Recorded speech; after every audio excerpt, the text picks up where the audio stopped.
In the last decade, with advances in technology, millions of people are now working from home. But is that the best way to be productive?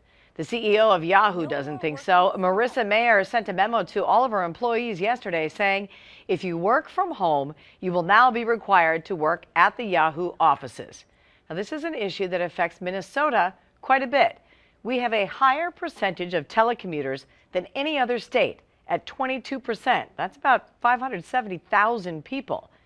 To talk a little bit more about the positives and negatives of working at home versus the office is Leigh Bailey, the founder and CEO of the Bailey Group. It's a company that teams with employers to address workplace issues like this. Leigh, the CEO of Yahoo, says some of the best decisions come from these hallway meetings and cafeteria discussions and sort of impromptu team meetings. Studies are showing that working at home may increase individual productivity, but what about from a team perspective? Is it a good point? Yeah, I think there is a good point to be made that part of innovation is the chance to bounce ideas off of other people, to talk about things that you're thinking about, that sort of thing.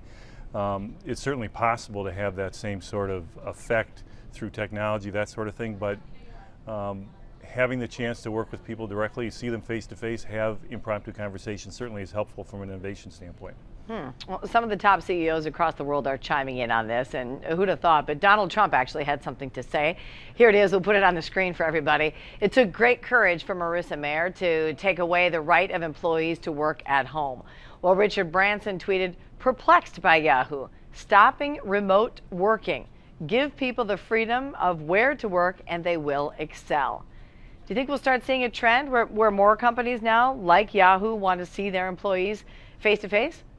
I don't necessarily think we'll see a trend. If you look at workforce statistics, there's still, even though we have a high unemployment rate, have a shortage of skilled workers. I think one of the things that's happening in this situation is that new CEOs often have an urgent need to change the culture in an organization. And if you're going to change the culture, you need to make visible changes to organizational behavior, and I suspect that that's part of what we're talking about here. Yeah, I think you really might have a good point on that.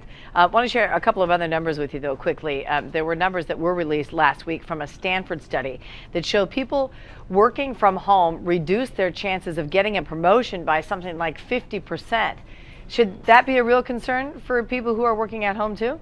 That's an unfortunate statistic in the sense that certainly you wouldn't like to think that working at home would reduce your chances of being promoted. That being said, there's probably some truth to the fact that having more face-to-face time with people who make decisions about promotions, that sort of thing, probably helps your opportunity. Yeah, because I think there are many people out there who work for corporations, and they are very envious of those who might have the opportunity to work at home. But you really have to be a special person to be able to be successful while working at home, don't you? I mean, self-motivated. I mean, you really got to know how to make that happen and not be distracted by whatever might be happening on the home front. Yes, I think that's really true. I think a drive to achieve and the ability to manage your time and to really focus on the work that you need to get done is important, and not everybody has the ability or the comfort of being able to do that. But on the other hand, managing people from home is a challenge as well, and it's more difficult. So I think that's part of the